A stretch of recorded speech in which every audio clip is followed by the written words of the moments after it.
This week, the infamous Mickey and Jesse join us to talk about Secure Boot and why it may not be all that secure, as they give us a glimpse into their Defcon 2022 talk titled, One Bootloader to Rule Them All.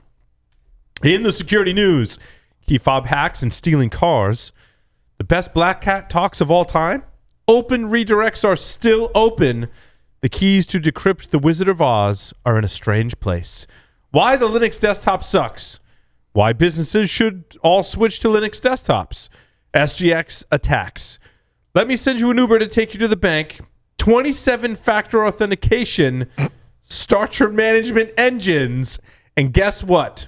Your DMs are not private and you should have used Signal. All that and more on this episode of Paul's Security Weekly. This is Security Weekly, for security professionals, by security professionals. Broadcasting live from G-Unit Studios in Rhode Island, it's the show where exploits run wild, packets aren't the only things getting sniffed, and the cocktails flow steady. It's Paul's Security Weekly. Right now, everybody is talking about cryptocurrency, and the cybercriminals are hiding in the conversation. Cybercriminals use social engineering loaded with urgency and fear to successfully prey on your company, your employees, and your customers. Spear phishing is just one of 13 types of email threats. Barracuda has identified these 13 types and shows you how you can protect your company, your customers, and your reputation. Find out about the 13 email threat types and Barracuda email protection. Get your free ebook at securityweekly.com/Barracuda. That's securityweekly.com/Barracuda. SOC analysts are unsung heroes. The SOC Analyst Appreciation Day Awards program recognizes analysts who go above and beyond the call of duty and handle their pressure-packed jobs exceptionally well. SOC leaders nominate your top-performing team members to show them just how much you appreciate everything they do to thwart cybercrime. DEVO will award analysts during this year's SOC Analyst Appreciation Day events on October 19th. You have until September 6th to get your nominations in. Visit securityweekly.com/DEVO to learn more. And welcome to the show. But first, let me introduce you to a man who was going to get a job at an ice cream sundae shop.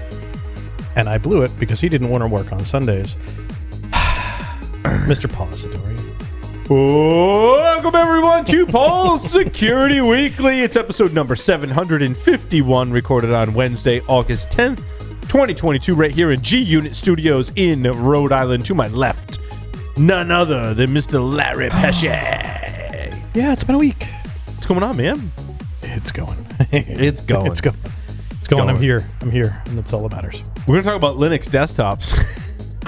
It's got to go. Good Lord. Says Remember, Larry, it's the year of Linux. It is the year of the Linux desktop. It's every true. Single year. Mr. Josh Marpet is here with us. Josh, welcome. Well, thank you, Paul. Always happy to be here. Nice to have you. Happy you keep using that word. A couple of quick announcements before we dive. We're going to do the news segment first. Then we're going to cut to a pre-recorded interview with Mickey and Jesse, although not on the live stream when you're listening to the recording, because we can't air anything about DEFCON talks in depth until tomorrow. Yeah, that's why. Interesting. Okay. So, if you like the show and you wouldn't mind going into your favorite podcast catcher, giving us a rating, we would be eternally grateful.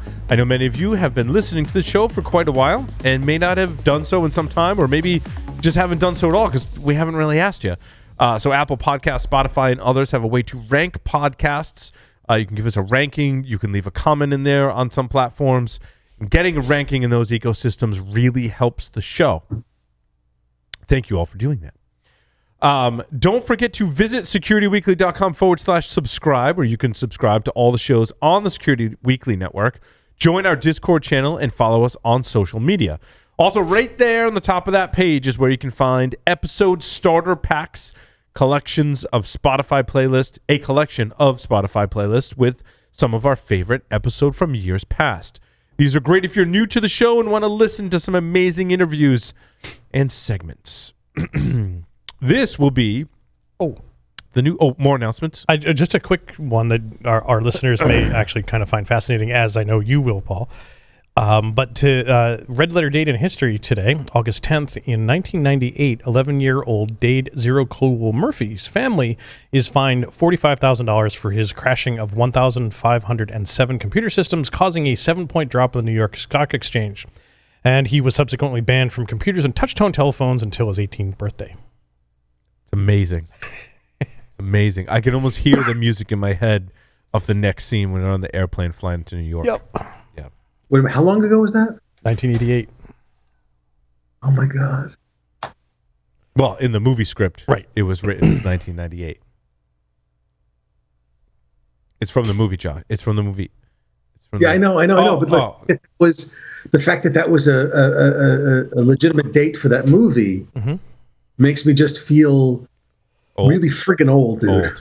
Old. Yeah.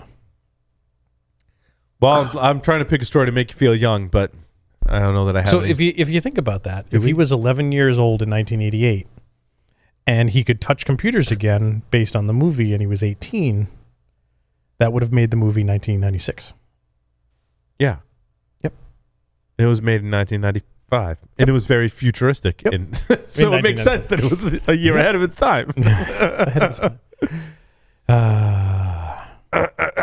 I want to talk about the Honda key, but I also saw a thing about, and I didn't add it. I saw another thing about the USB ports in Hyundai cars. Hyundai. Hyundai. As opposed to Honda. Hyundai. Very different. Yeah. Hyundai USB car unlock. I didn't add the story, but go ahead with yours. Oh yeah, where did man go? Yeah, so we reported a couple weeks ago about some software-defined radio hackery with some Honda cars, and we reported on one a while back, even prior to that. One of them was the project was called the Unoriginal Rice Paddy, and then the more recent one was Rolling Pone. And there's a link to the paper in the the article. The folks that wrote the Rolling Pone paper didn't actually release any of the tools to do so, but the methods that they described gave enough to be able to have folks recreate it, I'm assuming, because these the folks at the Drive blog actually went and recreated the attack. With which looks like a hacker F with from the ShareBrain Tech stuff. Man, words are escaping me today. English is hard. The Portapack. We need to drink more. Yep, agreed. And they said they were able to perform said attacks and independently confirm the ability to replay rolling codes that were captured much earlier to unlock unlock vehicles. So turns out ultimately, when we reported on it earlier, it's some issues with validating pseudo-random number generated numbers with their internal database and whether they're valid or not on the car. So yeah, confirmed, and apparently I don't know whether they got to the folks that actually did the attacks, or they found someone else that had recreated it and made it work. The one that I found was the ignition design system makes Hyundais and Kias easy to steal with USB cords.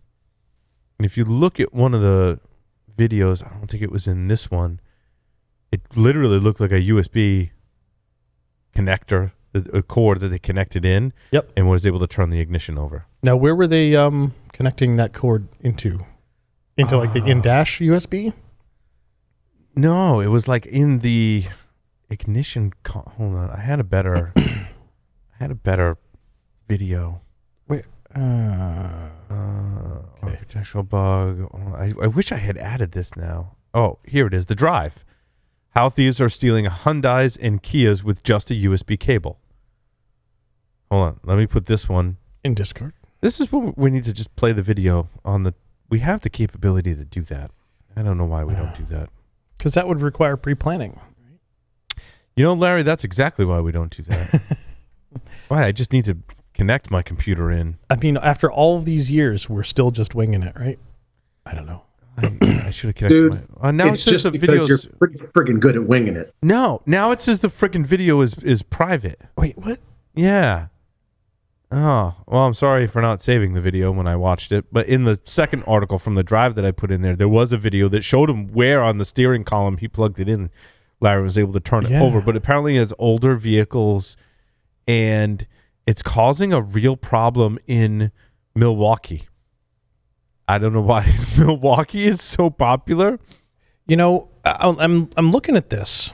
Korean cars represent more than 2/3 of all vehicle thefts in the city, and they've increased 2,500% over a year. Milwaukee has even considered taking Hyundai and Kia to court over the matter because there's so many Hyundais and Kias being stolen in this city. And they link to the Kia Boys.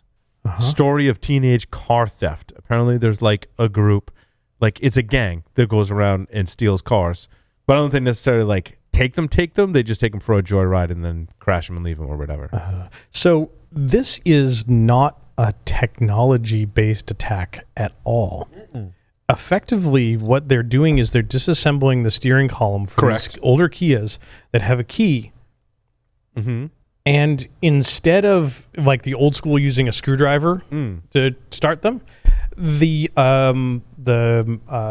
male end of a USB-A cable just happens to fit over this little post, making this post very accessible to turn the post. So this is a physical attack. Okay. It's physical attack in that the USB cable just happens to be the right size to fit over this post to make it easy to turn.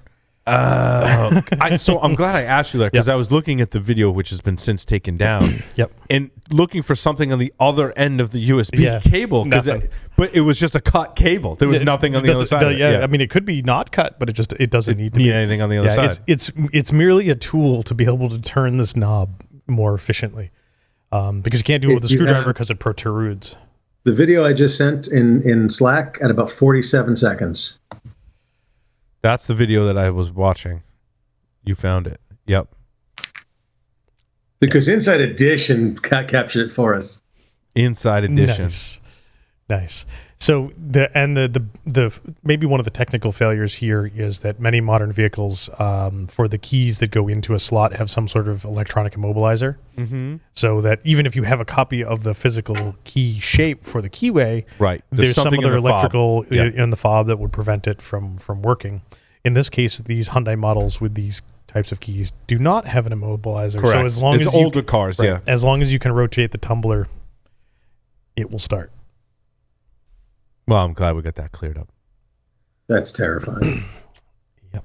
Please don't use this to steal a car. Well, you have to get in the car first, and you have to take apart the steering column. That's what it said. I would venture to guess that both of those could be accomplished with a hammer. This is true. Hammer and a USB cable. This is true. Hey, they're just using a screwdriver to pop the window down. Sorry, we're watching the video. Yep. They're using a screwdriver to pop the window down and get a wire inside to get the door open. Yep. And then they just use the USB cable to pop the steering column and I guess hit enough wires to make it go vroom. No hitting of wires. It's literally you're taking the USB cable and you're plugging it into the shaft that turns the tumbler. Right. Oh my God! Seriously? Seriously. Seriously. I thought that was just to open the column. No. Nope. Oh my God! A USB cable acts as the key. Do you remember when Sony put the rootkit out on their CDs? Yep. And somebody figured out you could just use a Sharpie on the edge of the CD, and it would take the rootkit code off. Like this is like the opposite of that. Oh, good God. I love it. The best Black Hat and Defcon talks of all time. Oh, how many of the fail panel ones are on there? Everyone's entitled to their opinion, but I think the CDC with the throwing of the meat, that was at Defcon, right? I think so. Yeah. Or the one where they released Back Orifice. Yes. I don't know if that was the same one they threw the meat. The meat throwing might have been at Hope. One of those, I've watched videos of that. Some of my favorites. That one's not on here. None of your DEF CON panels are on here, Larry. That's okay. You had some good shenanigans. Yep. No, but these are some epic talks in here. There's some epic talks on there too. I mean, it'd be hard to come up with a list, all-time list. I mean, I find ones now that I was like, wow, like I kind of remember seeing this when this came out, but I watch it now and I'm like, wow, this was amazing research. When was this given? 2017. Mm-hmm. I'm like, oh, wow, that's interesting.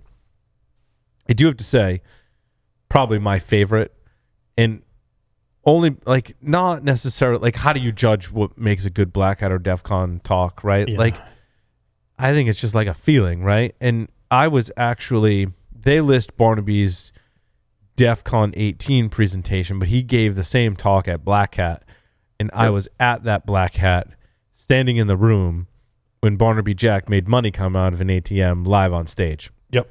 Like there was a lot of naysayers and blah blah blah, but like that was cool. Like the whole crowd like erupted, like we were cheering and screaming. It was standing room only at Black Hat, and like when he hit the enter key in his laptop and money started flying out of the ATM, it was money. I see what that was awesome. That was amazing. I agreed. It was amazing. That's definitely one that sticks out in my mind. Any of the other ones stick out in your mind? So from this list specifically? Yeah, or just in general. Panic in the Cisco. Yeah. Panic. Was that the Stinky Dinky one? That's the Stinky Dinky. Yep. I referenced that. I effed the internet and the Stinky Dinky with the Stinky Dinky. Yep. He said that at ShmooCon. And someone got it. Are we supposed to talk about that? I feel like statute of limitations. That was almost 50. That was 15 years ago. Yeah. Seriously. Yeah. His talk was in 2005. And it was right when we started the podcast. And someone quoted him. I don't want to give away even it's been 15 years. But he was like, I could basically bleep the internet with my stinky dinky. Mm-hmm. and that was after the talk. And that was while he was at ShmooCon because we were present for that. And we may have also been nearly as obliterated as Mike was. Very true. Probably more. Yep. I believe that was when we were sitting in the hotel lobby of ShmooCon with a 40 of Old English. Because I have those pictures somewhere. Yeah. Oof. Those are blackmail material, man. Be careful. Yeah, I know. Those memories are pretty fuzzy. That's why there's pictures. Wait, what? But I remember that, dude. Yep. Because I remember the Stinky Dinky quote. Was part. Yeah. Stuck with me. Who was the one steal $1 billion in 10 minutes? It was about the SWIFT system. Oh. I was freaking people at banks out with that for a little while. I'm like, yeah, SWIFT is bad. Like, oh no, SWIFT is amazing.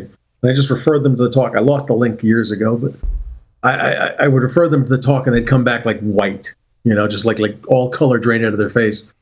Can we get more security for the SWIFT terminal? Sure. Yeah. Totally.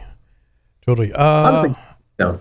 Some of the other ones that were epic for me that I was present for. Kristen Paget's Someone for Analysis on RFID and being IMSI, she did one on an IMSI catchers too, didn't she? IMSI catchers, yeah. Yep. That was the one that I liked was the RFID one because she was reading. She was showing that she could read RFID from ridiculous ranges. What's Jeff Moss's site that archives all the talks? Archive.defcon.org? No, it's InfoconDB is not that's a different one that I wanted to reference. It's a different one. Conferences.db? No. Somebody's screaming at us in Discord right now. Infocon from Alan? I'll check. So I use so speaking of like if you had to go back and watch some and pick out which ones are your favorite. Media.defcon.org. Is it? I don't know. That's what Alan Nealon says. But Jeff also has one that is not just DEF CON. It's all conferences, podcasts, everything. And now I can't remember what the link is. You're all out of evens. Alan's typing. Infocondb.org is one. It's not complete, but it's pretty good, and that's searchable. So you can plug in someone's name into Infocon. Is it infocon.org? Alan, you're amazing. Thanks, man.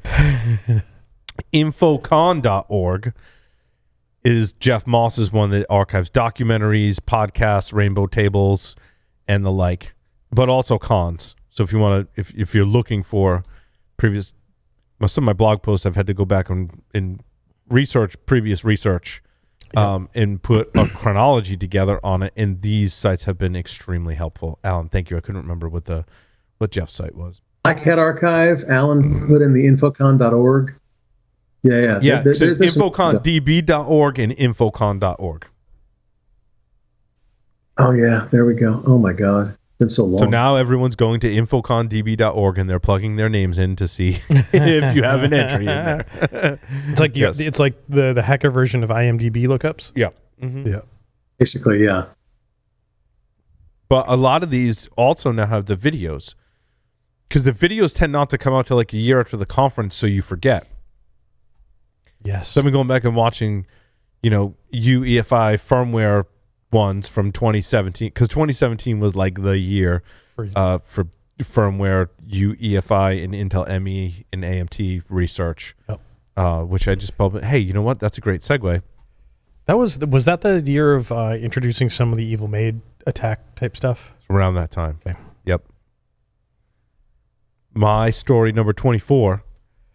How do I know all these archive things? Because I had to put together a complete chronology of security research. This blog post is written by that asshole. It's written by that asshole, Paul Sidorian. That's right. Who writes those firmware security blog posts.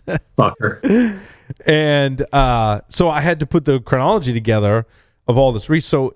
So for Intel ME. So this post is all about Intel's management engine or manageability engine, or what they refer to today as CSME, Converged Security and Manageability Engine, because Intel, like Microsoft, can't make up their name on what they want to name stuff. And it's background, public outcry that you have this since 2006. If you have an Intel processor, you've got a computer inside your computer, like CPU, RAM, firmware kernel inside your computer. They totally hired Exhibit. And they did. And it sits at ring -3. But then I had to go into Intel ME vulnerabilities. I dated it back to Black Hat 2009 by Invisible Things Labs introducing ring -3 rootkits is where my chronology started. Joanna Rotusco also has a talk that references that research. And they reference some of Yuri's research, who's one of the founders of Eclipsium. In his talk from 2008, so even previous to 2009, he wasn't talking about ME specifically, but some techniques that they used. So I walked through like the whole history up until today. And one of the reasons I wanted to pivot from talking about the sites that have talks is because in 2019, I culminated with behind the scenes of Intel Security and Manageability Engine, which is Intel engineers presenting at Black Hat, and you get the slides and the video of that talk. So if you want to understand today how it works, like brace yourselves, buckle your seatbelt, and watch this talk from Intel. It's extremely technical, but goes into depth. And then I cover how to, with open source or freely available tools, discover Intel ME, AMT on your system and enumerate vulnerabilities. So you can follow along at home, install the tools that I show you there. And then I also cover the infamous question, can I remove Intel ME from my system? I mean, like technically no, but you can. But yes. But you can reduce its functionality. But most the soldering iron, you can do amazing things. Well, you need a spy programmer. You basically have to read the firmware off with the spy programmer and then put it back, like shrink it and then put it back on. I mean, that's the 30,000 foot view. Please don't go do that. Like, I heard Paul said all you have to do is pull, like, you pull the ROMs off the firmware off the spy chip and then shrink it with this Python script that you find on GitHub, and then I can put it back and everything will be fine. No, not what I'm saying. I'm saying don't do that. If you're going to do that, do it at your own risk, and God forbid, don't do it in any production system or like your primary laptop or computer. Don't do that because things can obviously go horribly wrong. Yes. Yes. An exercise left into the reader if you so choose to go down that dangerous path. You I see. You also like to live dangerously. Yes. You would be living dangerously. Yes. So one of my solutions for Linux is boot up on Heron's Boot CD, Windows PE, and put all the tools for updating ME on that, and update Intel ME. Nice. On a Windows bootable thumb drive. So I was gonna say the same thing, similar thing, Paul, because we were back and forth before the show a little bit, and dude, all your instructions are for Linux, but I use Windows. Can I use the Windows subsystem for Linux on WSL? There are different. Now I'm getting confused because my first post was on DBX. Definitely Windows commands to do it on DBX for DBX updates. For ME, the OEM manufacturer tools will run, and I think there's some PowerShell commands that you can run to interrogate your ME devices from Windows. But I didn't cover that in post. I covered mostly Linux. Actually, I covered all Linux. Nice. Very nice. Yeah, because I run Linux, so yeah. But the certain of those Intel's tools as well are available, Larry, for Windows.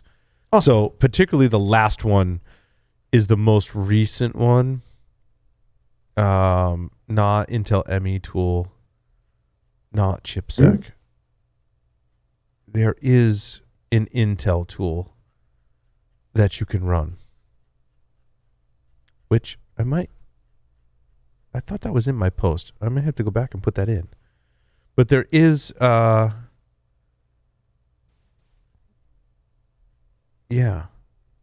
Oh, I'm missing the commands there. I'm sorry. I'll have to put that in the toast. So there is a tool called the CSME version detection tool.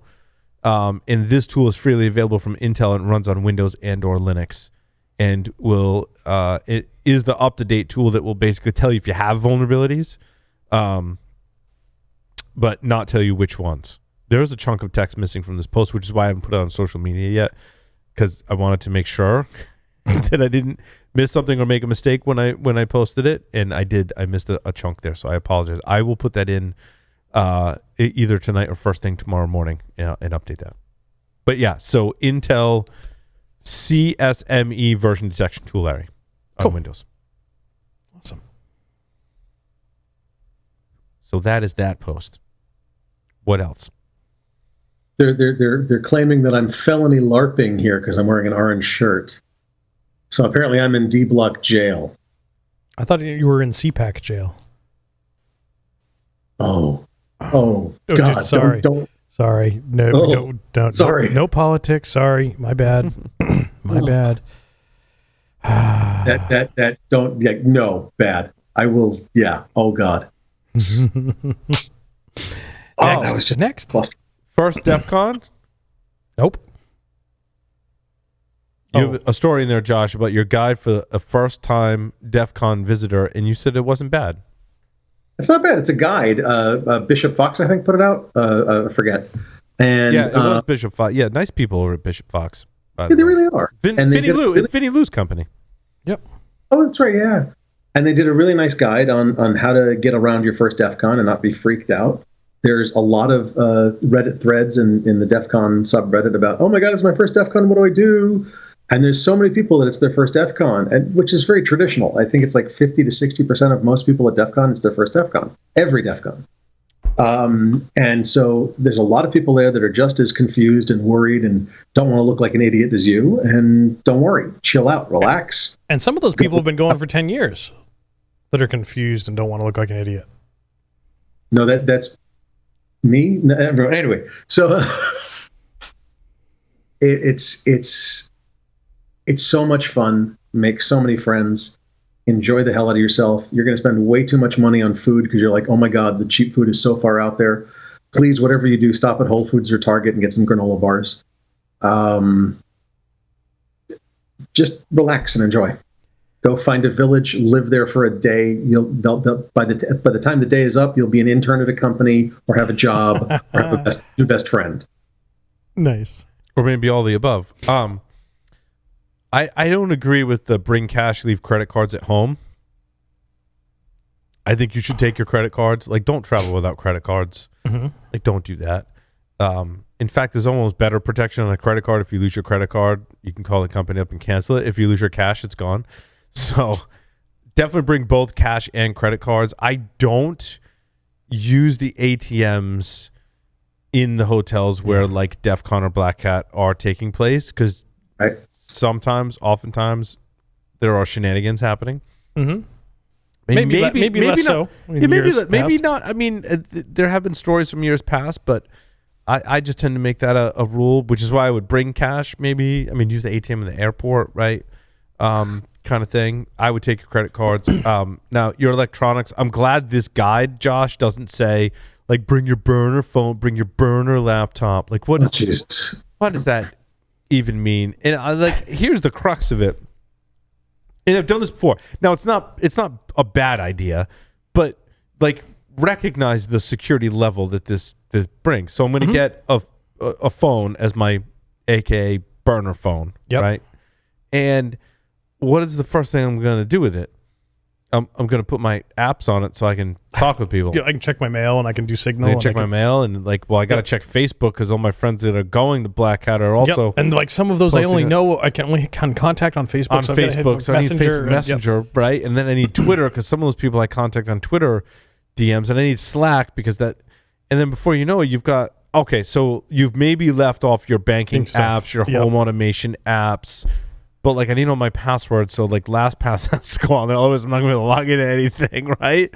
So it does reduce your risk profile. However, I want to caution folks: if you typically like these burner phones or laptops are older hardware, easier to hack. Working in Eclipsium, I can tell you, older hardware is bad when it comes to security, especially if your firmware, right? Yep. Older phones, older laptops may not have more modern protection to protect you. I think you're better off bringing your most modern hardware and locking that down as much as possible. Maybe even uninstalling some apps from your phone and or your laptop. That kind of stuff. Honestly, go ahead, Josh. I apologize. Honestly, if you're at DEF CON and you're worried about this, what Paul said is impressive. Uninstall your banking app, uninstall your home automation app, that kind of thing. But the other part is that get on the DEF CON Wi-Fi. Most times, the non-competitive DEF CON Wi-Fi, the locked down DEF CON Wi-Fi, the one you have to register for and get a certificate and everything else for, is actually better than the cell towers. Yeah. Because every DEF CON, cell towers just appear. Okay? Mm-hmm. And we're getting Run Plan 9 in Discord. But get on the DEF CON Wi-Fi and use the DEF CON Wi-Fi. They're running it straight through an ISP. The cell towers, however, there are multiple cell towers that appear. I actually worked with one of the casinos one year, and we counted 40 new cell towers for DEF CON. And it was unpleasant. So it was very interesting. So just get on the DEF CON Wi-Fi, the registered, safe DEF CON Wi-Fi. It's very, very clear which is which, and you'll have a much better time, and it'll be much more secure and protected.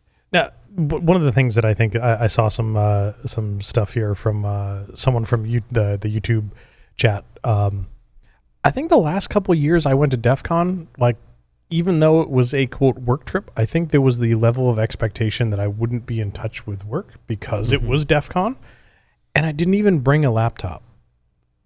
Like, I didn't even need to bring that electronic into that environment because I knew I wasn't going to use it.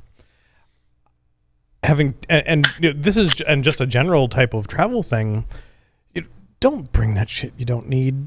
Like, for how many years as a consultant, when I was traveling, did I say, "Oh, I'm going to be in a hotel for 5 days. I should totally bring everything, these seven Raspberry Pis and a soldering iron and like all the stuff." So two tablets, so while I'm done with work, I can hack on all this stuff. And do you know how many times I actually used it? 0. Because when you were done hacking the client, you're like, I need to see. Mindless TV, please. Stare at the wall. Dinner, thank you. I need to give my brain a rest. Sure. Because when you're on a client site, you spend 6 to 10 hours working very, very hard to get it done in the time span that you have allocated. Mm-hmm.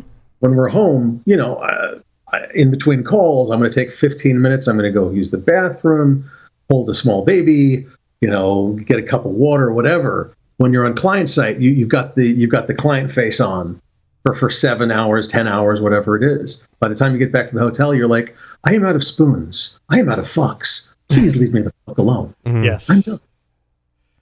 Yes.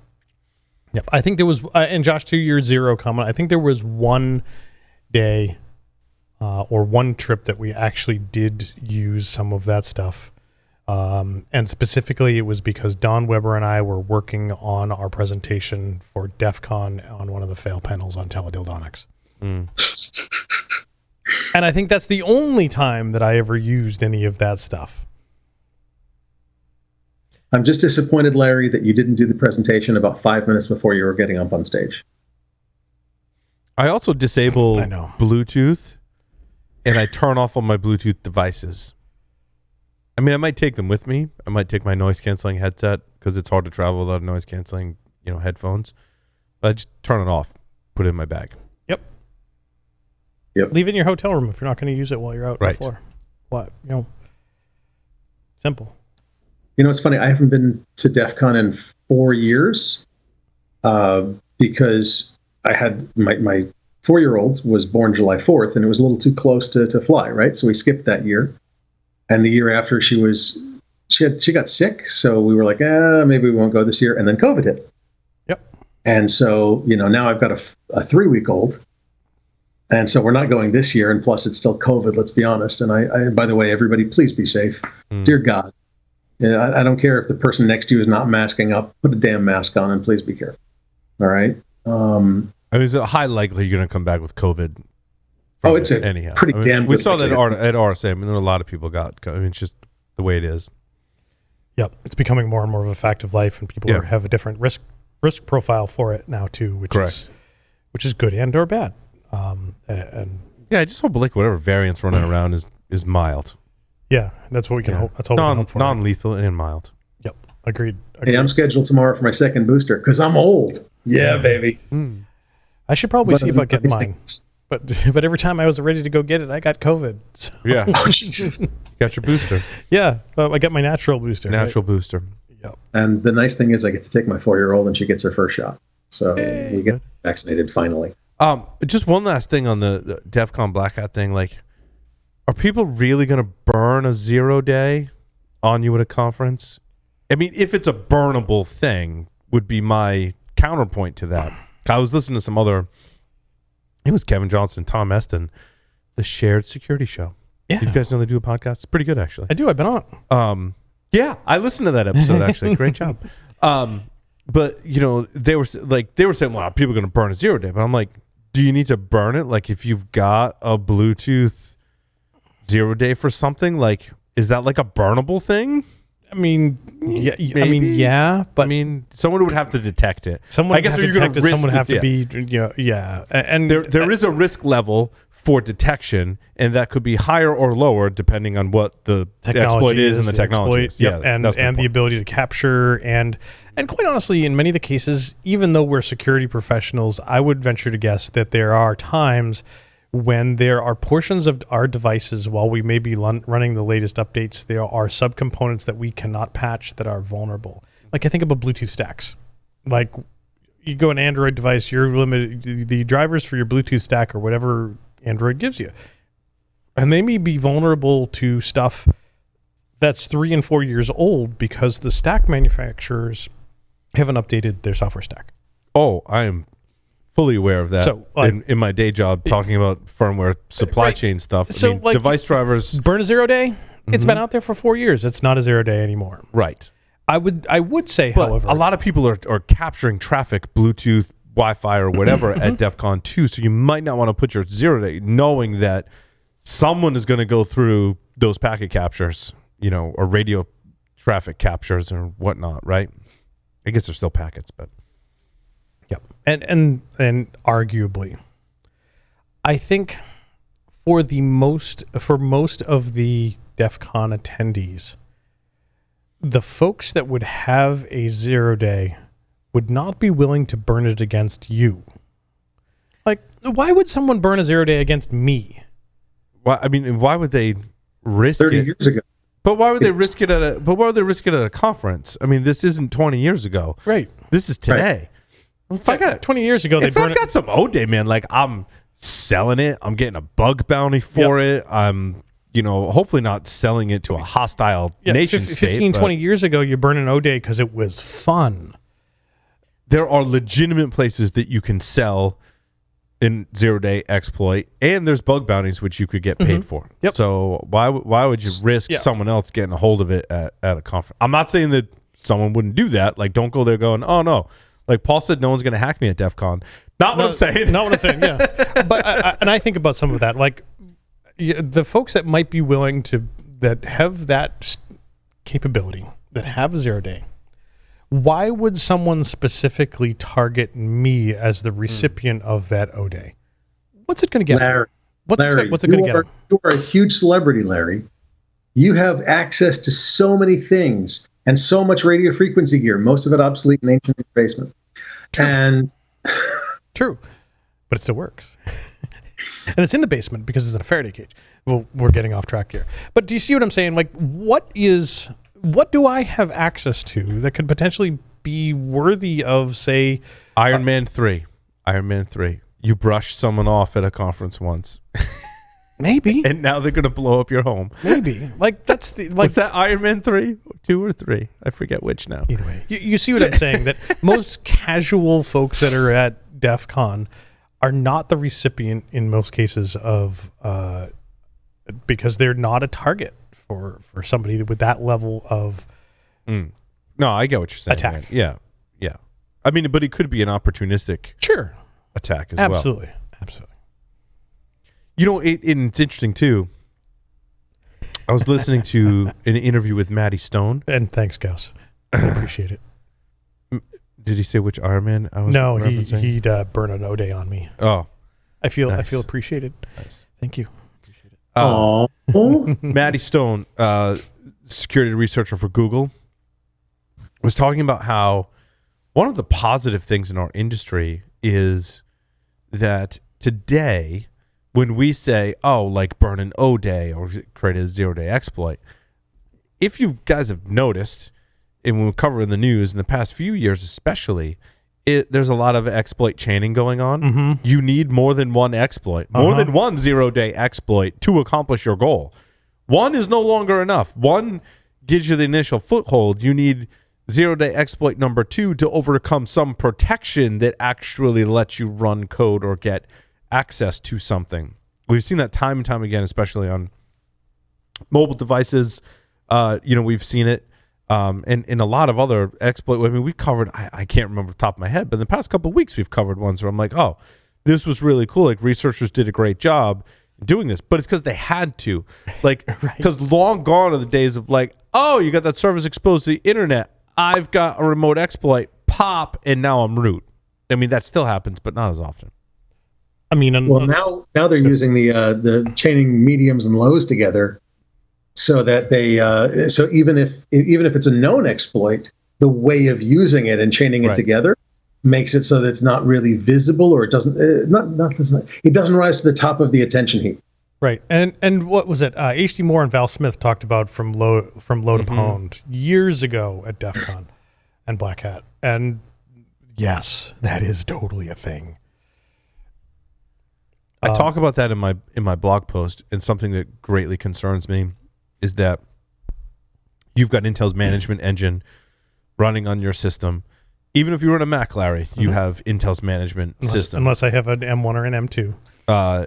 Then you have, I don't know what you have if you have an M1 or M2, to be honest with you. I can find out. But so you've got a management engine, right, running in your computer, and it's vulnerable to some type of attack. But an attacker has to be on your system with a certain privilege level, and that varies depending on what the exploit is, right, to gain access to that, to be able to exploit that vulnerability. However, a component of Intel's management engine is active management technology, or AMT, which makes your system over the network independent of the operating system which means if you sniff traffic through your operating system kernel, you're not going to see network traffic coming from your AMT because it's separate, but it's accessible over the network. AMT has a vulnerability, a remote authentication bypass vulnerability.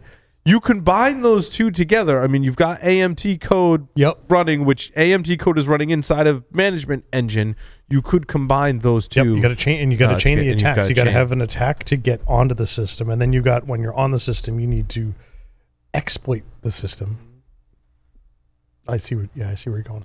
Like, I want to say one of the last ones that we talked about for, remember back in the day with Dave Maynor and Johnny Cash with their bug on, it was a driver. On Apple. It was a driver bug, but they sent packets into the air. They got access to the kernel. Game over.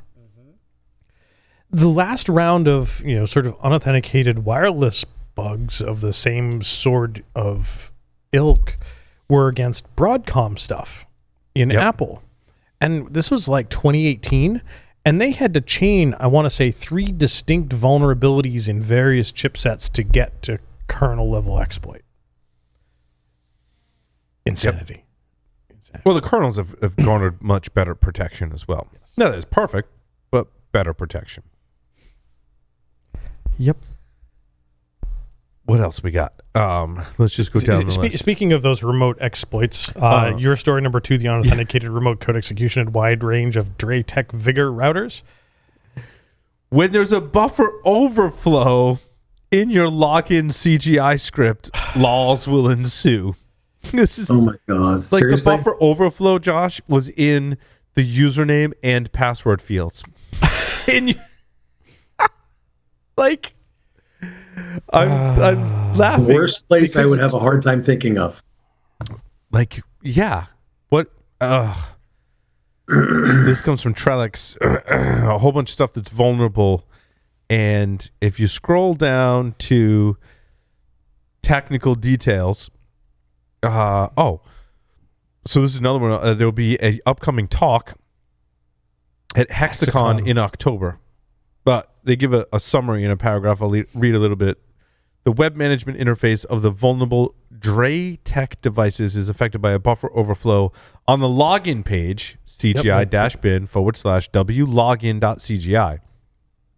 An attacker may supply carefully crafted, I like carefully or specially crafted, username and or password as base64 encoded strings inside the fields AA and AB of the login page. For the post request. This would cause the buffer overflow to trigger due to a logic bug in the size verification of these encoded strings. Woohoo! And looking like some of it's hacking like it's 1999. It's looking like for the detection side that base64 encoded strings are expected to be found in those fields. But malformed base64 indicative of attack would have an abnormally high number of %3D or equal sign padding. Right. So it's looking like they're padding with an abnormally long number of equal signs. Nice. That reminds me of the old WEP stuff, remember? Yes, unfortunately. The incredibly long overflow for the initialization vectors. Mm-hmm. Not that you know anything about that, Larry. It's all good. Do you still teach web cracking? I mean, very why little. not? Very little. We do. We used to spend a lot of time on that. Oh my gosh. We spend about 20 minutes plus a very short lab in the 6-day class. Yeah, because no one's really. I mean, there are still folks using it. There's a story there.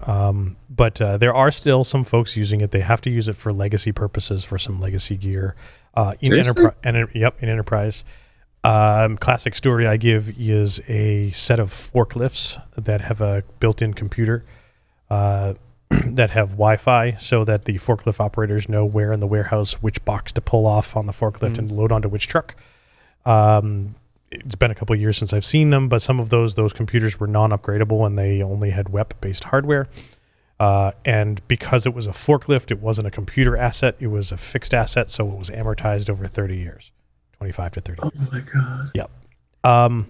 That also said, we do teach WEP in the methods for doing the construction and how IV selection, faulty implementations, of random number generators and so forth, and encryption algorithms, as well as some of the methods for doing checksums can be flawed across other protocols, like protocols that we use today. Nice. That still, by understanding the basis of where WEP failed, you can understand where all these other protocols that we still use today fail. You mean use it as a learning experience? Yeah. These are developers and security people. They just throw crap at the wall and see what sticks, right? Sometimes. Yep. Oh, you know where I want to go next? Let's talk about Linux. I don't want to spend too much time on it. Let's talk about Linux. Josh, do you use Linux for your daily driver? No, I don't actually. Why or why not? Mostly because for the longest time I've been doing business, and I have to have. Let's talk about business.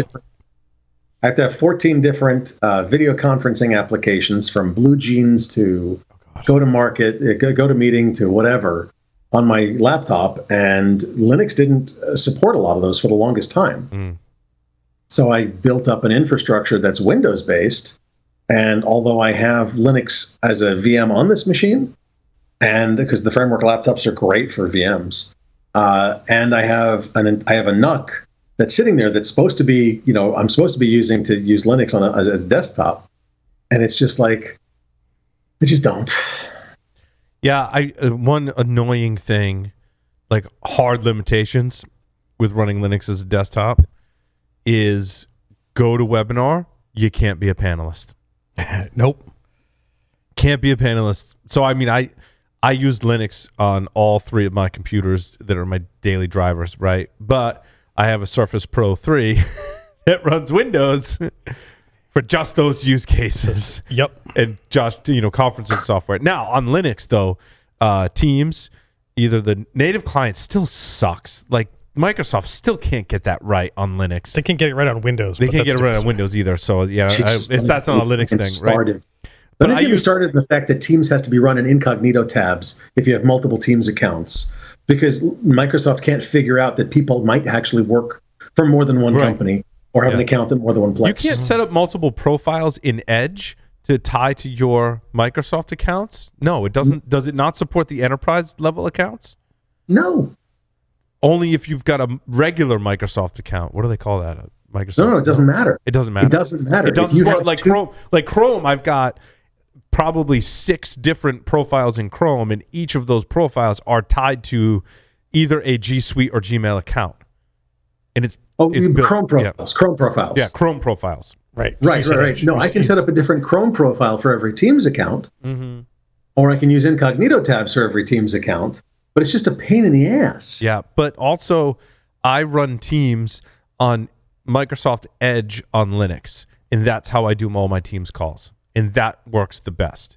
And on Linux, Skype and Zoom and Riverside all work fine. Riverside, we can talk about some of the issues. OBS Virtual Camera and Riverside don't get along so far. Yeah, well, they do. They work fine in Windows. Oh, okay. I was going to ask that. That was my question. I had not tested it in Windows. It works fine in Windows. The one thing is you've got to be careful, because with Riverside, sometimes the sync of the audio and the video will get out of sync. You've got to be really careful to tweak that correctly. Yep. There's a couple settings you can use. I had to call Riverside and scream bloody murder, and they're like, oh, here's what you need to do. It's like, okay, thank you. There's actually a delay in OBS you can set so that it works properly.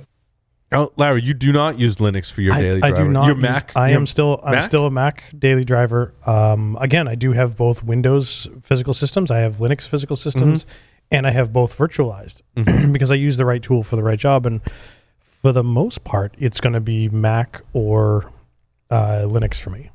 And part of my reason why I don't do Linux on the desktop, as I tried it, and it's been a number of years since I've tried it.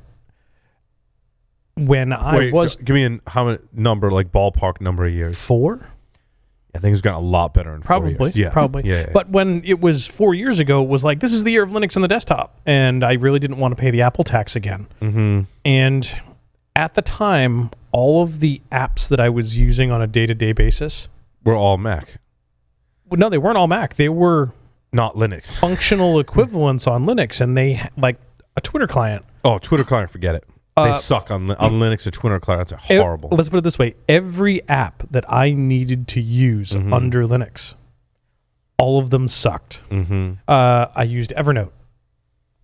There is no native Evernote client for Linux. There's one that some guy in his apartment in New York wrote, and there's a lot of Note. It worked. There's a lot of Note apps. I should probably look at Notion.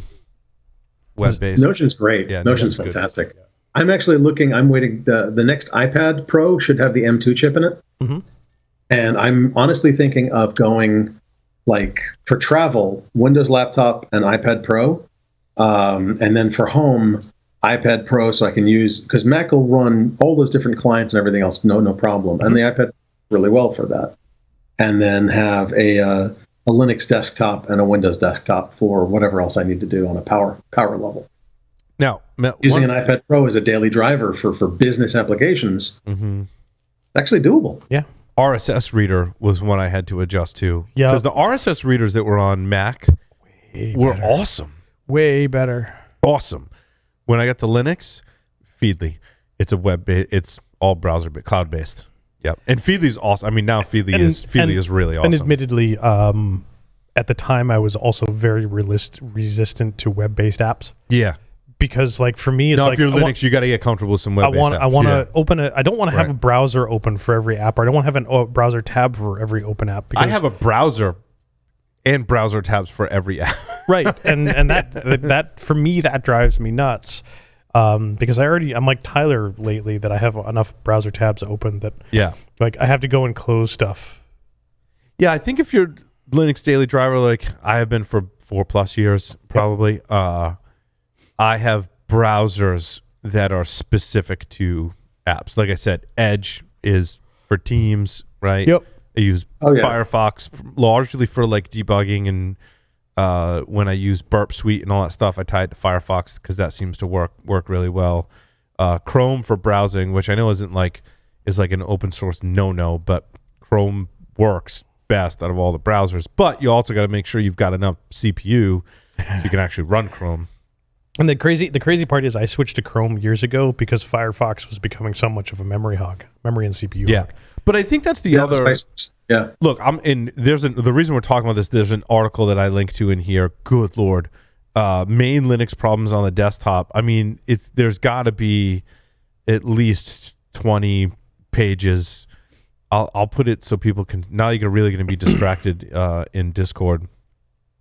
But I mean, basically, you can summarize this as every nitpicky thing about Linux that someone doesn't like and why you shouldn't use Linux as your daily driver.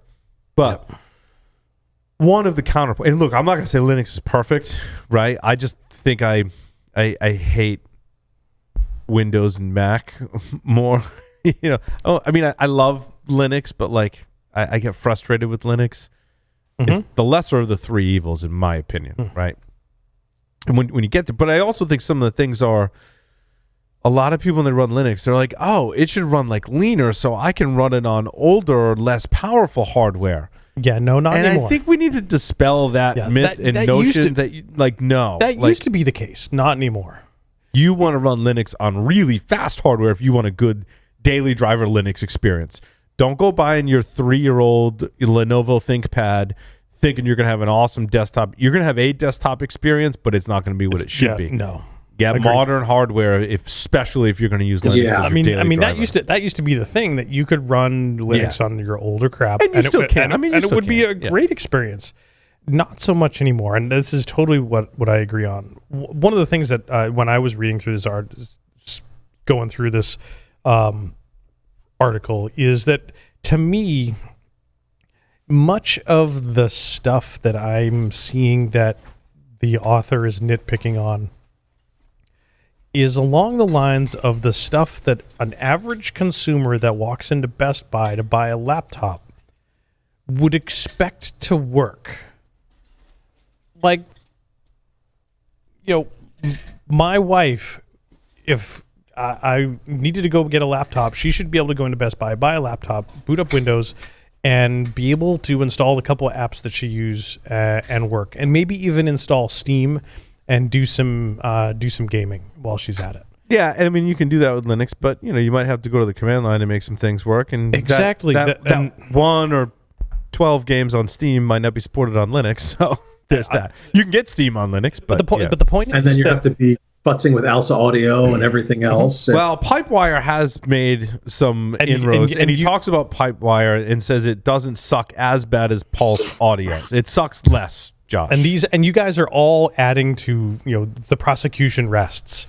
Yes. Why should my wife have to go tune her x.org config to play Stray on Steam? No. That was one of my things. Do not run X. Like, X was great when you had a Sun Microsystems workstation. But you see what I'm getting. But you see what I'm getting at. Why does my wife need to know this? Wayland is way well because I think it's still evolving. Like you even said, like 4 years ago. Like in 4 years, like with it's come a long way where distros are including some of this stuff by default. Still kind of falling behind. Like Pipewire should be the default on. I would guess in the next 2 years or so, Pipewire is going to be the default, right? Wayland already is the default on many distributions. So there's a lot of legacy crud still that Linux kind of picked up from old school Unix that still today we're still trying to shed, and it has gotten better. We do have an open source NVIDIA driver now, albeit it doesn't support all of the features because there's still subsystems where NVIDIA won't release some of the firmware, like power management, as the article mentions. But I think we're making great inroads. All that has nothing to do with the year of the Linux desktop. Yeah. The Linux desktop falls down because there's like 8 million ways to package and install your app on Linux. That is why.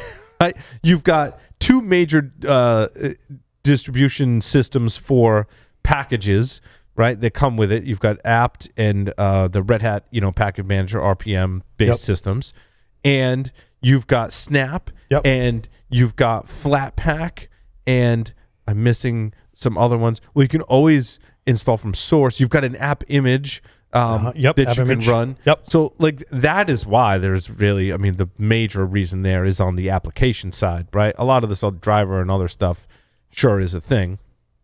But I think it's on the app side. I also think, the article doesn't talk about the plus sides either, right? Like I think I was saying in chat earlier, Larry, the beauty of Linux is not necessarily that it should appeal to the masses for usage on a desktop. The beauty of Linux is if it doesn't work or you get something that doesn't work, you have the freedom and the ability to go make it work. Now, that may mean you have to write your own friggin' driver for it, right? Yep. But the point is you can if you want to do that. Now, and not every Linux person does that for everything because that's all we'd be doing all day long. But for those certain use cases, you can get a team together. You can help support an open source project and get that stuff working. Right. That's the freedom.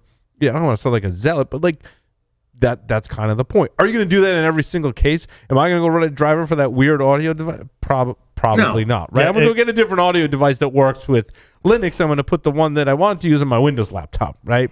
And again, it's not for the masses. Definitely not. And I think that comes to the Linux for the desktop for prime time. They're like, it's not. Right. It's still not ready for the masses. But I totally agree that the nerdiest of the nerds, like us, that we can spend and we may want to spend the time doing all of that type of stuff. Like I think back to the day when you could go install Ubuntu or Red Hat, but all of my nerdy friends that didn't have kids were installing Gentoo.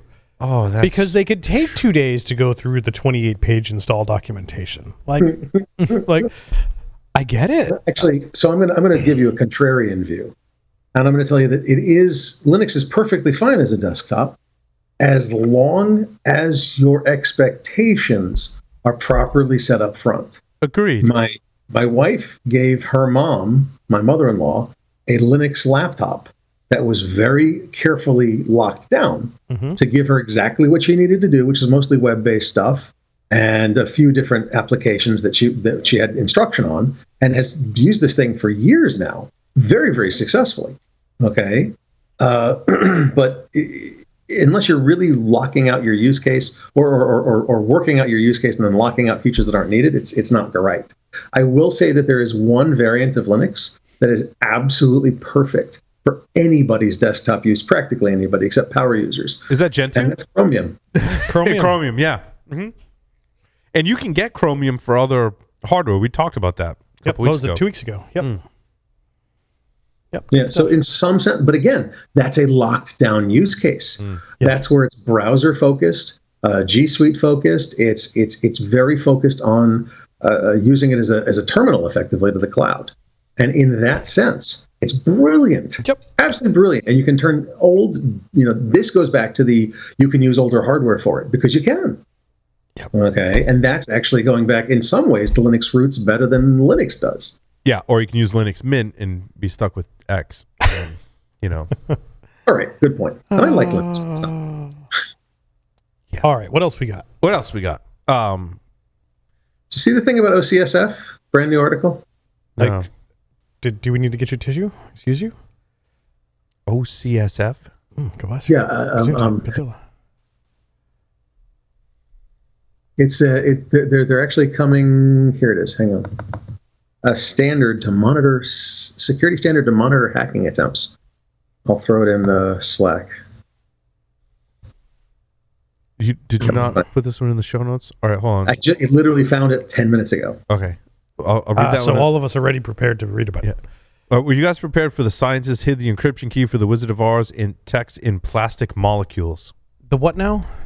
The encryption key for the Wizard. I'm not following you. Scientists from the University of Texas, Austin, sent a letter to colleagues in Massachusetts with a secret message. Okay. An encryption key to unlock the text file of the classic novel, The Wonderful Wizard of Oz.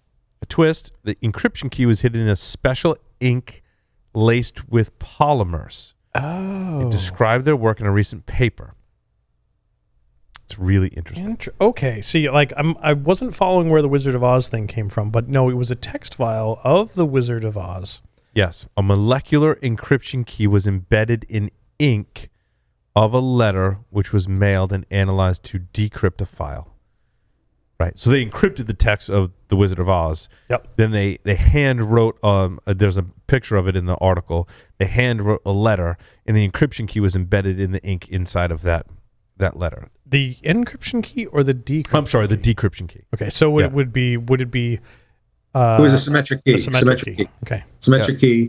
They encoded it in DNA, I think. Yeah. Sequence-defined polymers.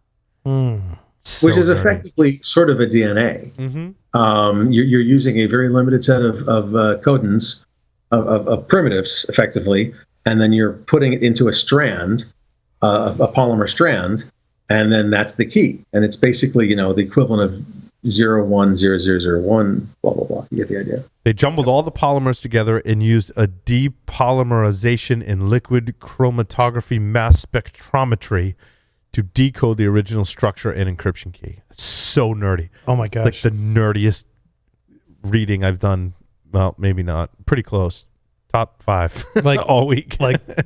This is screams of future technology of what is it? The Gilded Age, and some of those types of things. So that sounds amazing. Yeah, it's pretty cool. So I got down a very interesting rabbit hole this afternoon when I found this article, and it was my story number 3, which totally begs to some firmware and some backdoors and some of those types of things, and that 28 years later, the video game for Nintendo, Super Punch-Out. Not Mike Tyson's Punch-Out? Not Mike Tyson's. The follow-on to that. Oh, okay. The Super Punch-Out had a secret 2-player mode that went undiscovered for 28 years. And the only reason... Wait, you couldn't play player to player? No, you couldn't. And more importantly, with 2-player mode, you could pick which fighters you were fighting against each other. And what they coded that in and then didn't... They coded it in. It was left for debug and or potential later releases to enable enhanced functionality, and it never made it. But by dumping the ROMs and folks doing some reverse engineering of the ROMs, they discovered the key sequences on how to enable it. and it's still there. And in fact, it was proven to work with the code from Nintendo cartridge, the subsequent dumps that are playable on MAME, the multiple arcade machine emulator, as well as the port to the Nintendo Switch. Interesting. Yeah. Oh, you can enable it on the Switch? Yes. That's cool. That was my understanding of the article. Yes.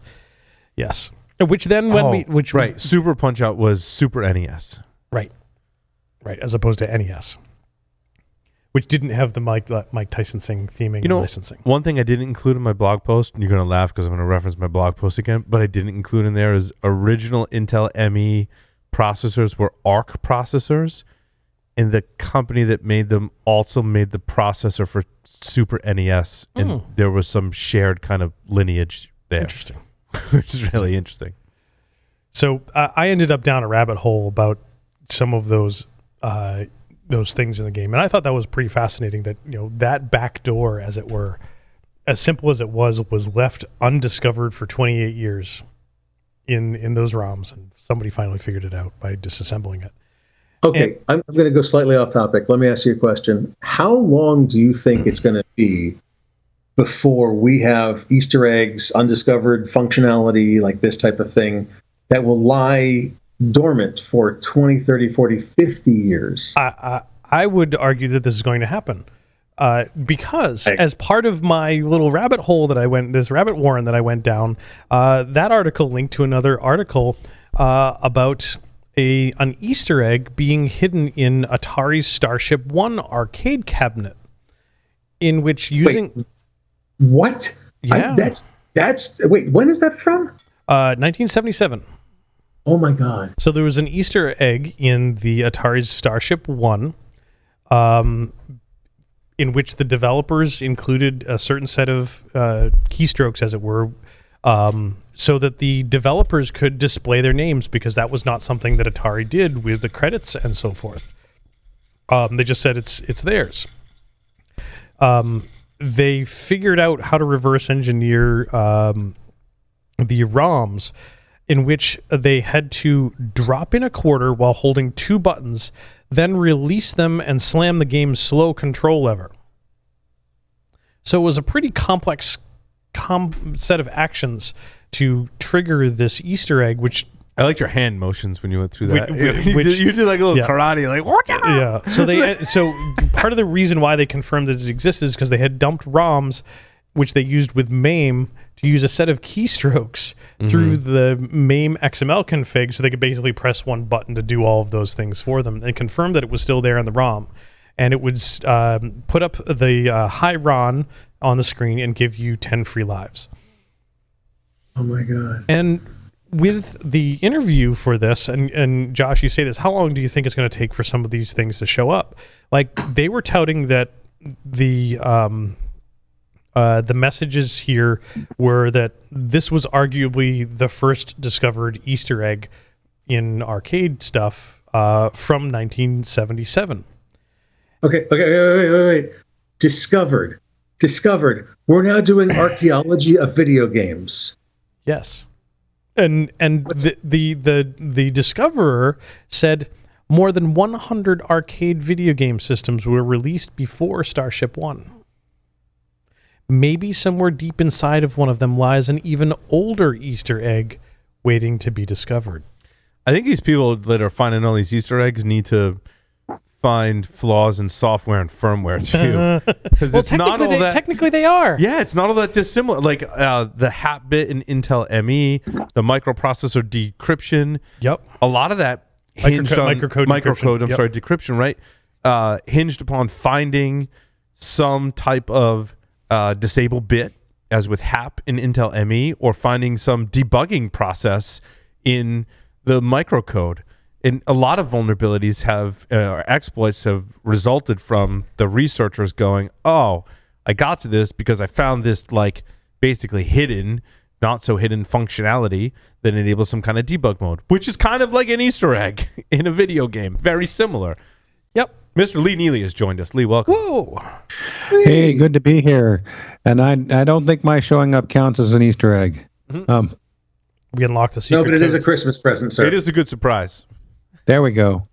I'll take that. Yeah, I think, but it's interesting. I think there are some parallels there of, discovering these Easter eggs and hidden functionality, which is essentially the same type of hidden functionality that's found by bug hunters. Yep. Hidden Wait, so functionality. when will the first PhD thesis be written on compute archaeology?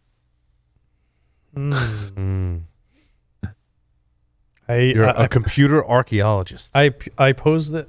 What isn't Jason Scott already one of those? Yeah, I think you're right. Okay, good point. He is. We need to grab Jason and get him on the show. He was on many years ago. Many years ago. Many years ago. I have him back. Well, yeah, I'd love to hear how things are going with archive.org and some of that type of stuff. I used to be friends with him on Twitter, Facebook, something of the like, and used to see all of his interesting posts, but I haven't seen anything in a really long time. Something. Let's switch to. I don't want to delve back into firmware just yet because we do have a couple stories on that. I want to take a. But beer me first. Yeah, you need a beer, and we can talk about scammers sent an Uber to an elderly lady's house to take her to the bank as part of a scam. Oh man! I mean, it's just wrong. It's pretty innovative. Good news though, she didn't go. Good. She went to the neighbors, and the neighbors like, that sounds like a scam. Like and figured out she was being scammed. So good neighbors. Good neighbors. Yeah, basically this was a part of a scam, and it was part of a Best Buy Geek Squad thing. And this lady was getting a new dishwasher or something like that, so it fit, what was happening in her life at the time, and they were like, oh, we want to send you a credit for the install, I think is how the ruse worked. And so they sent her $160, which fit like the reimbursement for the installation fee or whatever. But then they were like, oh, by the way, sorry, we sent you $160,000 instead. And we're going to send you instructions. They had took over her screen and stuff like that. And so you need to transfer that money back to us. We're going to get in trouble. And so, we're going to send you to the bank with the wiring instructions so you can wire us that $160,000 back. And she's like, well, I don't drive. And then they're like, oh, an Uber's on its way to come pick you up. That's just... All right, Paul, where's the opener? Where did it disappear to? Oh, I have it. Sorry. There you go. I was hogging it. You beer man without an opener? You animal. It's on my keys in the other room. So yeah, that was the story. I mean, go ahead, Lee. I was going to say, there's the elders. You got two things. They're leveraging. One is the fact that they're not as clearly thinking, and the other is they're not as familiar with technology, and so they're more likely to believe what somebody tells them. They're lucky she didn't get in that Uber. Very lucky. You would have hoped someone at the bank would have. Who knows? Yeah, when they start telling the story. Yeah. The fact that at gift card sections at Costco and at Target and at Apple and all those places have signs that say, if somebody's asking you to buy these cards for them, please speak to management. Right. Is just a horrible example that it's working. Hi there. The one that good seems. Oh, hi Lee. You talking to somebody? He forgot to mute. The one it's kind of terrifying to me, thinking about this attack, is that in order for the scammer to start that conversation, they had to have enough information to know that this woman just had a dishwasher installed, how much the installation fee was. I don't know if they knew that or not, or if they were just spraying and praying. Yeah, but if they did, they had the information up front. They knew where she lived to send the Uber, or they did an amazing job social engineering the information out of her. Right. I think it was probably a spray and pray attack, and they just got lucky and happened to get someone that had ordered an appliance from Best Buy. Could be. That's typically how it goes. Could be. I mean, you increase your chances if you're able to scrape an email list from Best Buy or something like that, right? For sure. Or buy a list, on the dark web. Yep. That indicates that these email addresses are associated with Best Buy accounts or whatever, right? Which is interesting when we think about data breaches and such. Like, I think we tend to assign a lower severity to go, oh, like this place had a breach and it was just email addresses and names, and that's not a big deal because they didn't get people's passwords. But, now you can go and you can totally go get your stuff removed from like Have I Been Pwned and a lot of these other sites.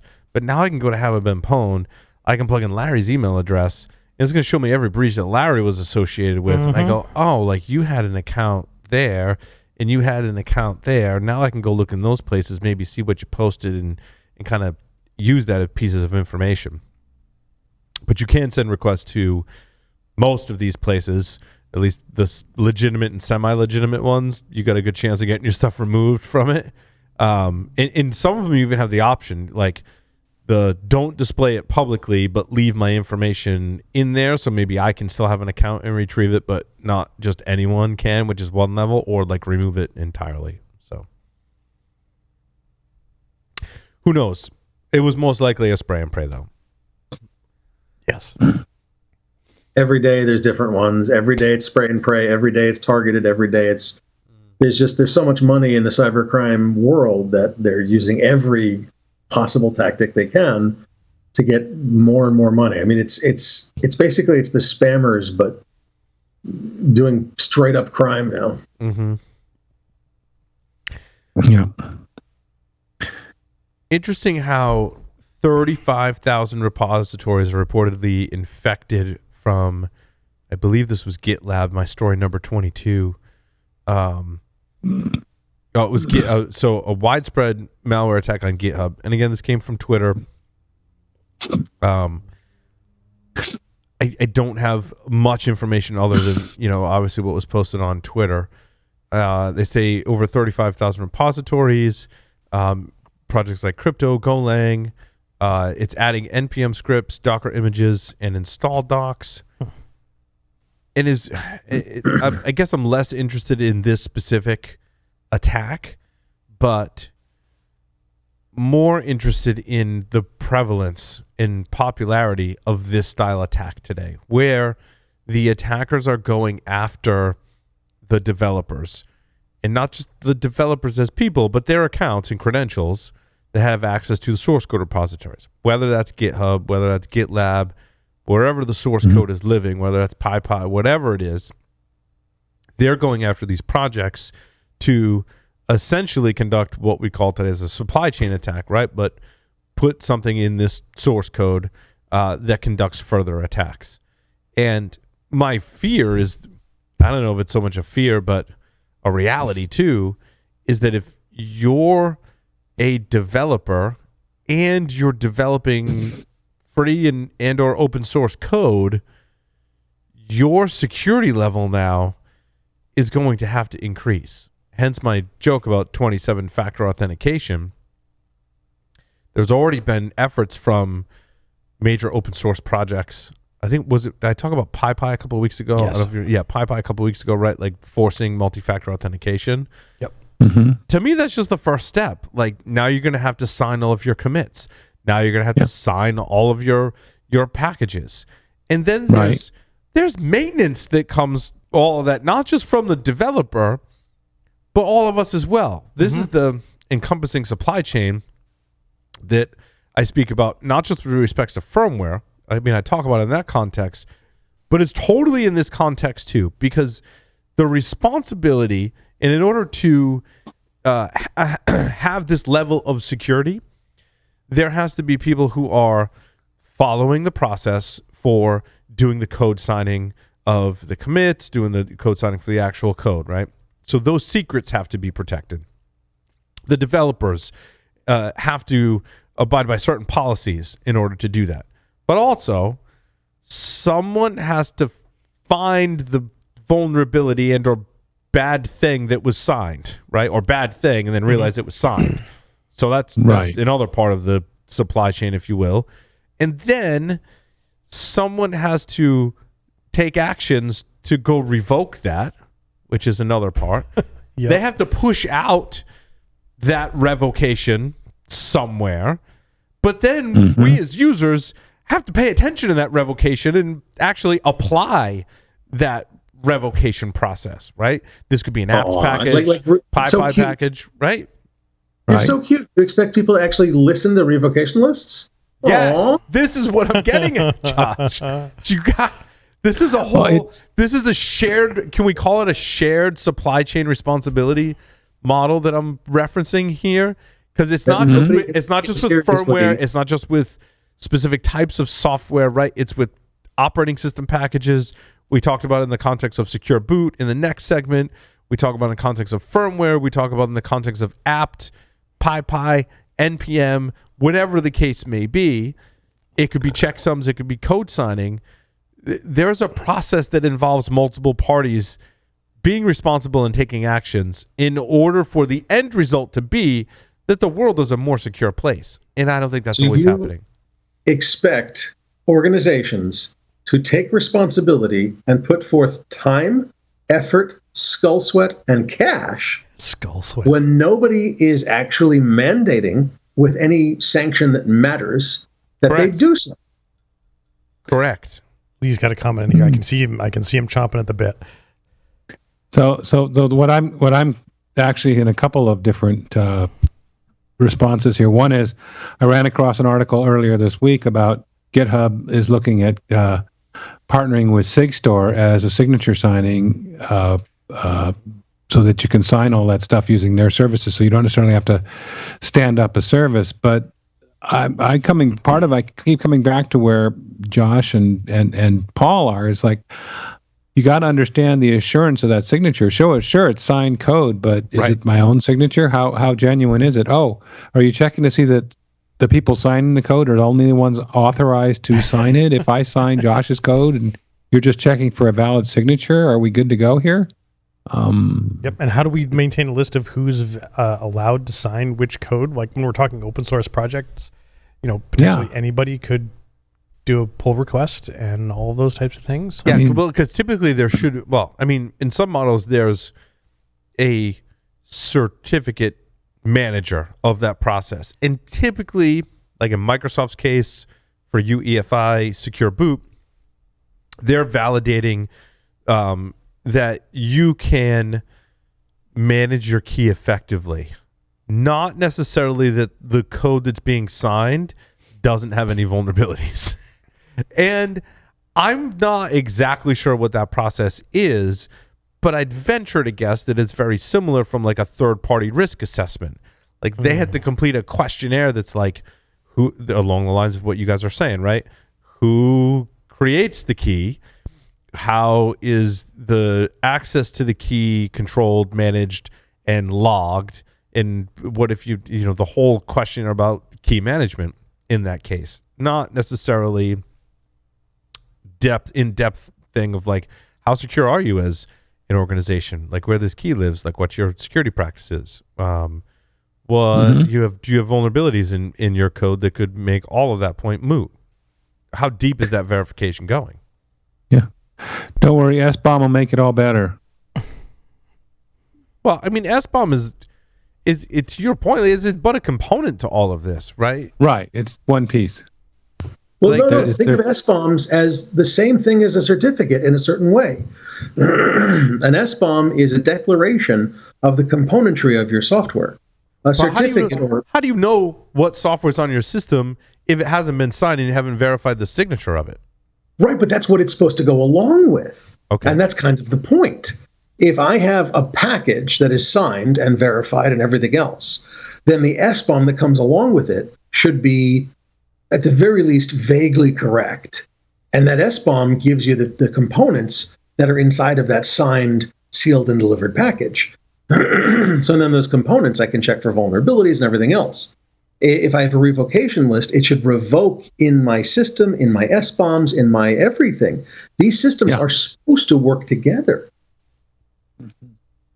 Well, but it's not just that doesn't mean your software doesn't work. I mean, in Secure Boot's case, it's specific. And you'll hear Mickey and Jesse talk about that, right? But like, the other part of my observation is the action. Like, okay, that software signature doesn't check out anymore, or its signature now or hash tells me that it's a vulnerable package. Okay, now what?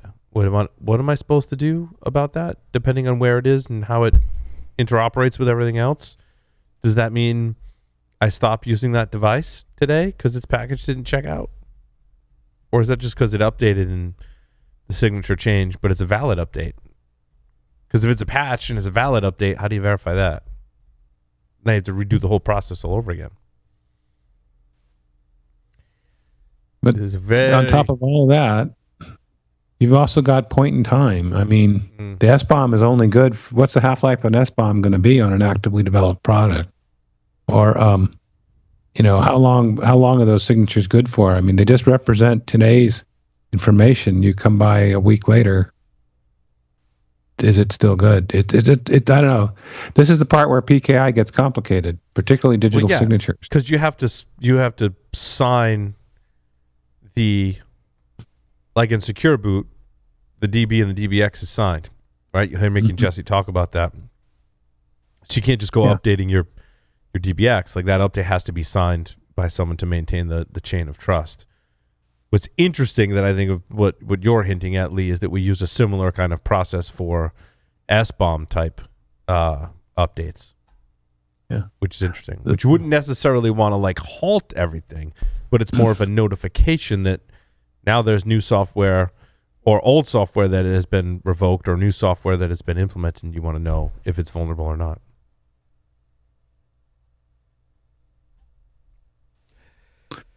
Oh. Where to next, sir? So there was one story that you had, Paul, that I didn't catch, and I think is going to be, I personally think is going to be fascinating. Is your story number 15? Emergency alert system flaws could let attackers transmit fake messages. The National EAS Emergency Alert System. Those annoying noises that come on, and Did that already happen with Hawaii? Maybe. Oh, but what do we remember about that event, Josh, in Hawaii? What's that? What do we remember about the event that happened in Hawaii? Ballistic missiles inbound now. This is not a drill. The gentleman on the screen making the announcement with his password on a yellow sticky on the monitor behind him. Oh, I forgot that part. Oh my god. Is that one of my? Oh, I forgot to write that. Security's hard. Yep. So the big one here is FEMA FEMA announced with a partnership with cyber and security researcher Ken Pyle that there's some critical security vulnerabilities in the emergency alert system encoder and decoder devices, which, if left unpatched, could allow an adversary to issue fraudulent alerts over TV, radio, and cable networks for the U.S. public warning system. Interesting. And it's expected to be publicized as a proof of concept at the Defcon conference to be held in Las Vegas next week. So, like, now. No. Tomorrow. Yeah. Like, now. Like, this has potential for, I'm going to say shenanigans when I really mean widespread panic.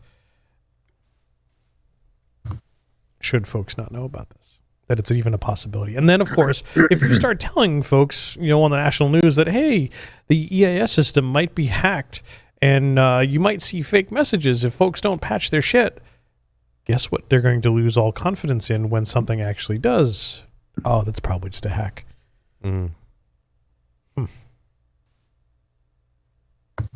That's interesting. I'm curious to the details of this talk now. Me too. Because you're like, is it a network management thing? Is it a radio frequency thing? Is it like a weird protocol thing? Is it authentication bypass? I would argue.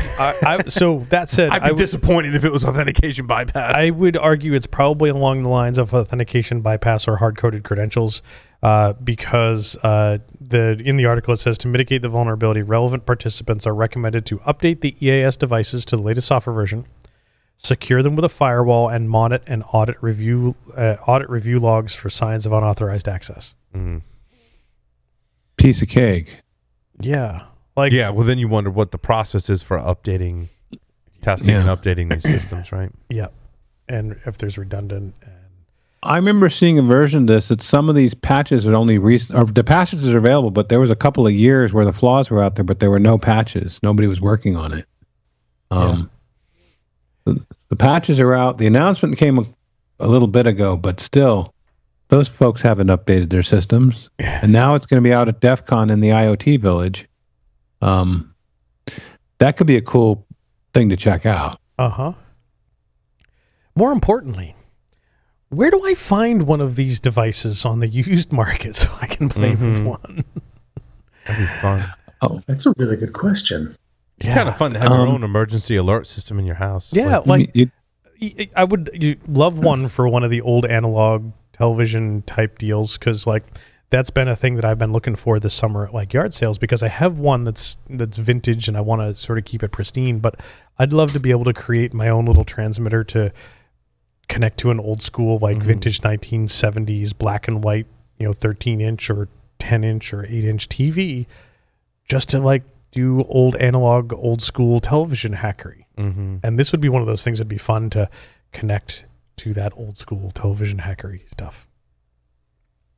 So are we getting to the point where Patch Tuesday 0 Day being exploited in the wild from Microsoft isn't really news? Are we at that point? I think so. I mean, I think we were at that point probably a few years ago. 10 years? No, maybe not 10 years ago. It probably is 10 years ago.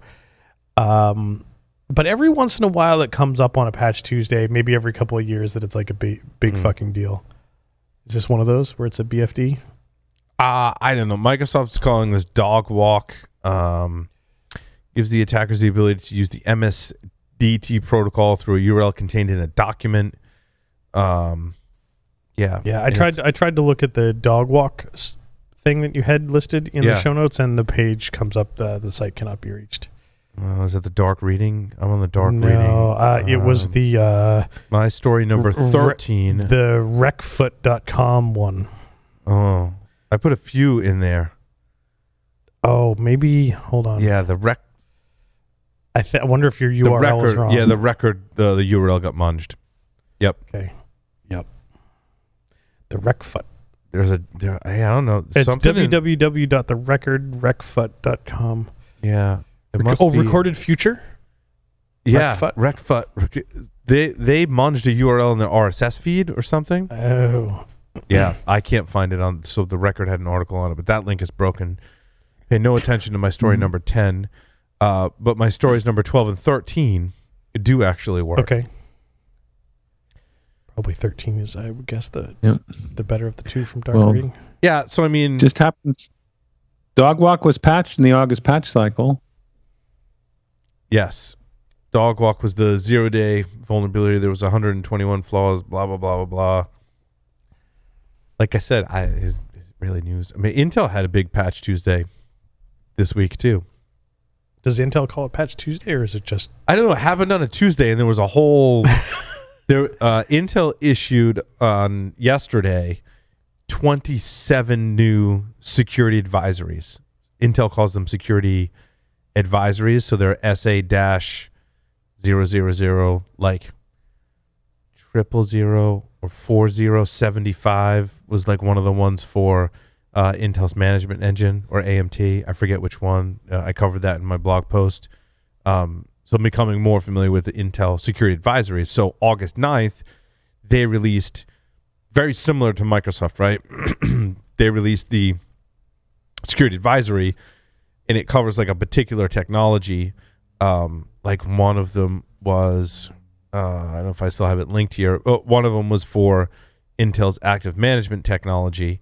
And when you dig into that particular one, which I have somewhere, I want to save you the trouble from reading all 27 if you don't have to, because I skimmed through the list of 27 and I found 00709 to be the most interesting out of all of them. And again, I'm looking for firmware specific stuff. There was, I'll talk about a CVSS score of 9.9 in one of them as well. But 00709 Intel Security Advisory are potential, I like to say potential security vulnerabilities. Here's where I'm going to kind of pick on Intel, and I apologize if you work for Intel and you're listening to this. I love you, and if you reach out to me, I'm more than happy to have a conversation with you. Goes the same from Microsoft too.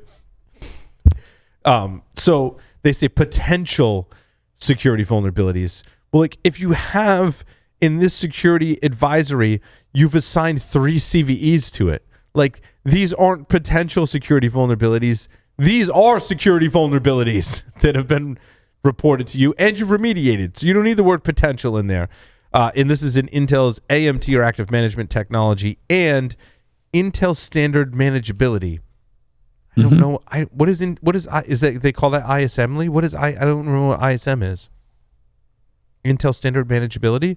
That's not manageability engine, because they would call that converged security manageability engine.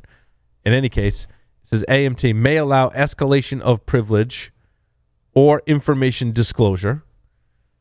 And then Intel standard manageability, it's part of AMT. It is part of AMT. Okay. So the CVE, the first one's listed there is an 8.8. CVE 2022-30601. Insufficiently protected credentials for Intel AMT may allow an unauthenticated user to potentially enable information disclosure and escalation of privilege via network access. What now? So wait. So if this is a vulnerability if the user borks the configuration? Unclear. Yeah. So it says insufficiently protected credentials. So does that mean previous vulnerabilities in AMT have been it sends credentials over HTTP or serial over LAN? They have a protocol for that, and they were sending it, I believe, in clear text. So if we take insufficiently protected credentials as clear text credentials sent over an insecure protocol that may allow unauthenticated user to potentially enable information disclosure, is the fact that I sniffed the password off the network in clear text. I'm an unauthenticated user. You have insufficiently protected credentials because they're on the network in clear text. And it's an information disclosure because you're disclosing credentials to me. And then I can use those credentials to log on to AMT, whereas I wouldn't have before. Is that your escalation of privilege via network access? Sounds goddamn convoluted. How do you think about that for reading between the lines? I think we should just call it what it is. And can't I just log in as disabled system user instead? Well, what I don't like is Intel's usage of escalation of privilege. Keep this in mind. We talked about this a couple weeks ago. Escalation of privilege in Intel speak is I'm unauthenticated and I've escalated my privileges to authenticated. Now, most of us will call that authentication bypass, which I think is a better term for it, because we tend to think of escalation of privilege as I already have privileges, at least the lowest level privileges that the system offers, and I'm escalating to a higher level of privilege. And unauthenticated is not a level of privilege. Unauthenticated implies I have no privilege because I'm not authenticated. Anyway, I think it's dangerous because I don't want people to read this and go, oh, well, you already have to have credentials, so therefore it's an escalation of privilege, so therefore I prioritize it lower. I'm reading this as, no, this is authentication bypass, which means in the case of AMT, could be really bad. Like AMT is what IT administrators use to rebuild your system remotely, Larry. And your system doesn't have to be booted. It just has to have power. And when your system has power, the chips and processed and software for Intel's manageability engine are actually running. And therefore, if it has the AMT feature, typically in the vPro line of systems, your system can be managed remotely over the network. Right. Such as remote power on to do that all sort of... Correct. Yep. Access to all of your hardware. I explain it in all my blog posts. But where else was I going with that? Oh, there was another vulnerability in Intel that I read, Open AMT Cloud Toolkit. That is software that administrators use to manage AMT-enabled systems. That was a 9.9. That one, I believe, was what they considered an authentication bypass remote. Vulnerability described as an authentication bypass that an unauthenticated attacker may exploit over the network. Open AMT Toolkit, which is software that you would use to manage AMT. So it's not a firmware level vulnerability, but a vulnerability nonetheless if you're using Open AMT Cloud Toolkit. So that was Intel's Patch Tuesday. They don't call it that. I call it that, but yeah. And there was other stuff. There was some stuff with wireless drivers and not wireless drivers. Probably Intel's. Well, there would be drivers, right? Intel's. There was wireless stuff in there, Larry. Cool. Because Intel provides like their Windows software packages, but those are wireless drive. I mean, there's other manageability software in there, but also the drivers for Intel's Wi-Fi chips. Right. Correct. Yep. I would not be surprised. It makes sense. It makes sense. Yeah. I didn't dig into any of those vulnerabilities to see what they were, but and a whole bunch of other stuff too. While we're on the topic of Intel, also there is this talk happening at Black Hat and Defcon? I don't know. You tell me. Well, you realize that Intel at this point has like a hit out on you, okay? Let's hope not. I work with a lot of people that used to work at Intel.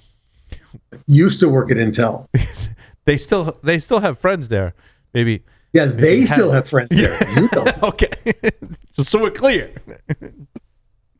They still have friends there who are telling them, hey, stay away from Paul. There's Paul something guy in his car. We're just not going to tell you what it is. Right. It's dog poop.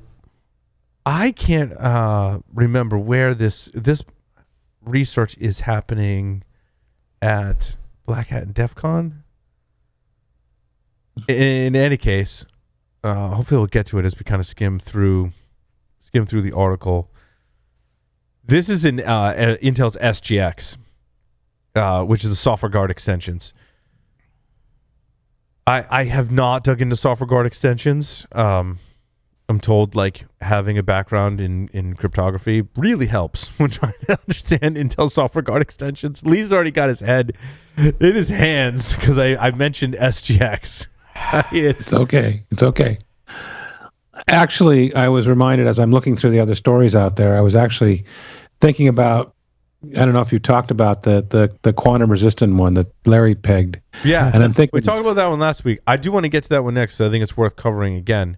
Yeah, so I'll hold my thought. I did want to, SGX, right, is basically creating protected enclaves within memory for your data that is application specific.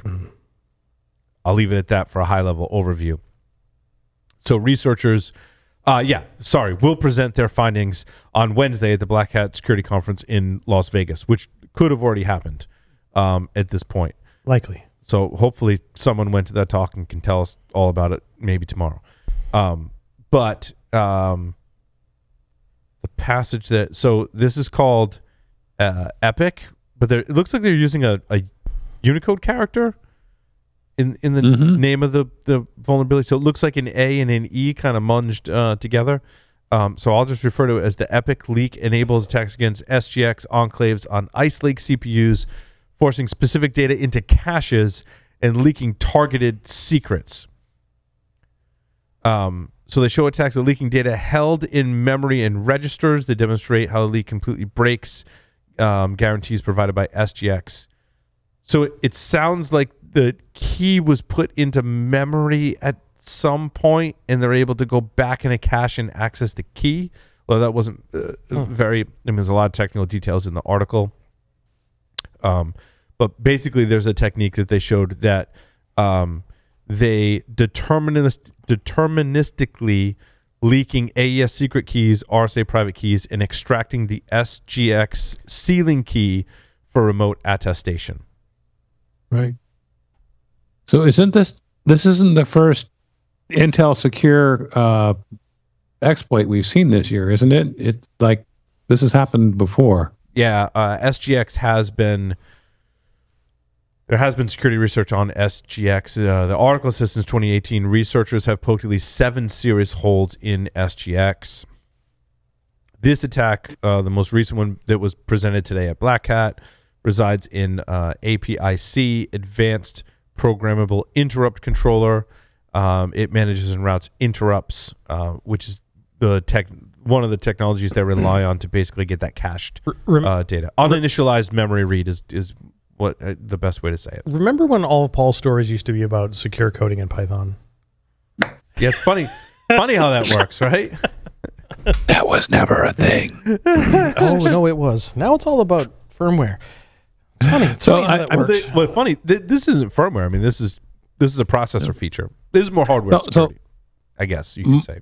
My question is, we've had, these 7 flaws in SGX. I mean, my question is starting to become, Intel's trying to put a security region in the CPU, but is this a bad idea? Or are they just getting it out faster than they can get it totally tightened down? Yeah, it's tough to say. Like, why not both? Is it difficult to do this, and therefore there's flaws and it needs to be more mature? Is Intel's implementation flawed? Is it a combination of the two?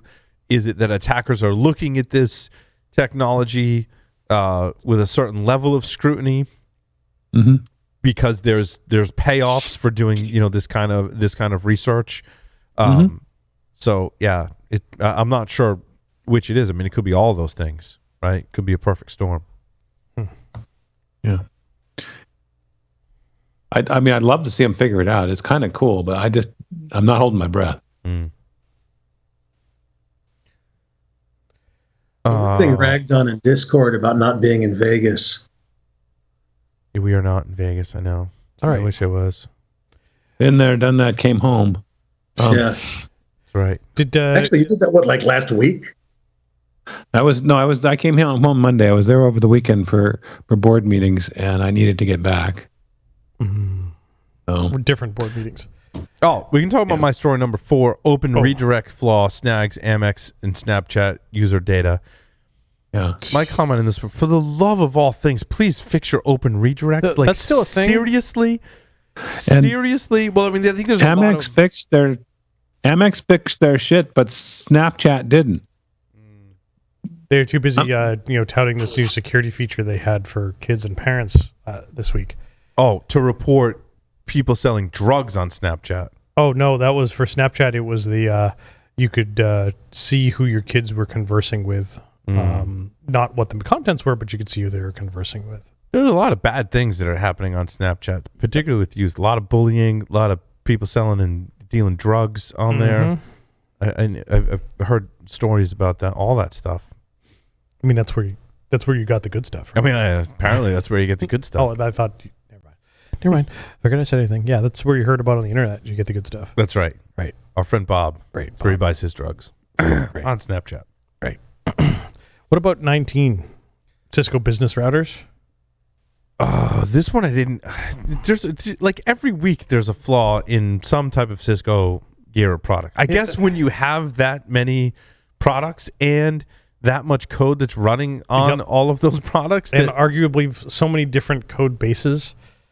Right. An attacker can exploit this vulnerability by sending specially crafted HTTP input to an affected device.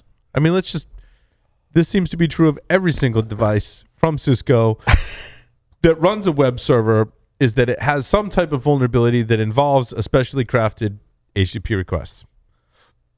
And a successful exploit could allow the attacker to execute arbitrary code as the root user on the underlying operating system, causing the device to reload, resulting in a denial of service condition. Is that all? Anyway. Yeah. Well, you can inject arbitrary commands. As the root user. As the root user. A lot of these devices, there is no other user other than the root user. That is the user, right? Oh, and I think the market for these two is an interesting one in that it's small to medium business type stuff. Their small business stuff is, I mean, it's nice because the price point is good, right? It's not crappy consumer level stuff, right? But it's not their enterprise gear, and it's not priced like their enterprise gear. is priced higher than the consumer stuff, but not out of reach. So I think they've done a good job of targeting that market. The problem is the software stack, in my experience, they're using on this gear is some combination of like some enterprise stuff, but some consumer crap too. Like they talk about universal plug and play or open plug and play, right? So like it's this like really weird combination of those two that makes it really hard to configure, because like people might be used to configuring the consumer stuff, and then you get enterprise people like, oh, like it's iOS, like cool, and then you start typing, you're like, fuck, all these commands are different. This is like all the functionality is not there, so I can't go find the iOS like equivalent, and it's really super annoying. This is an interesting one too, from some language from this one, and some interesting experience that I have. The third router flaw was the OpenP one that could be abused by sending malicious input to achieve code execution on the targeted Linux host. So I don't know if that's a typo or a leak. Like they're admitting this is the RV series, RV160, RV340, yep. Or in the effort to reduce the cost of these devices, instead of spinning up the Cisco silicon that they use in their devices. I gotta sneeze here. Bless you. Bless you. Yeah, Cisco Small Business RV series. Excuse me. Yeah. That they are emulating using Linux as the base operating system, and they're providing some emulation of their quote iOS commands. That would explain their my frustration or even their iOS functionality, because that stuff I have seen, and that was back in fail panel days, 9 years ago, as a matter of fact.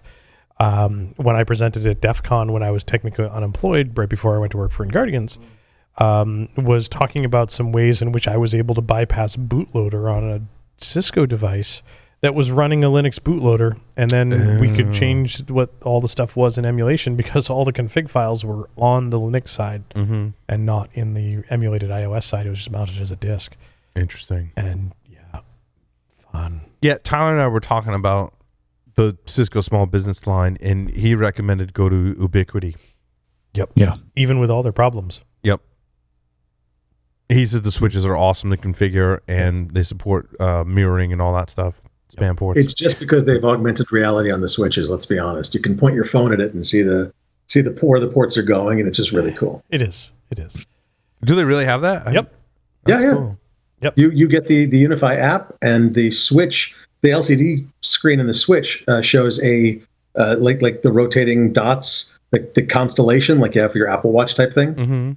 And once you configure it, it'll actually show you which port is hooked up to everything on your switch. That's awesome. So I'm getting invaded. Yeah. So like if you go into your switch and you label port 1 as connected to your television, and port 2 is to your NAS, and port 3 for your wireless router, and all that type of stuff. You can use a VR, and it will show you, it puts a little call out and says, this one's your TV. And so like, I got to unplug my TV. Which one is it? Oh, it's that one. Nice. I haven't used it, but. Yeah, now you're making me want to go to Ubiquity. On my Switch, I'm already there on my access point. Yep. Same. I'm there on my access points. Do you have to be all in and have the dream? No. The dream thing? No. So I have Ubiquity access points. I do not have the Dream Machine Cloud Key. Or Cloud Key. I do not have Cloud Dream. Key. I do not have a Dream Machine, and I have some a little bit older Ubiquity switches that are in the rack, but I just haven't migrated to them yet. So I went full Unify. Yep. And it's fun, except for the fact that you can't buy the damn things. You literally have to watch. I have alerts set up on various items that I still need.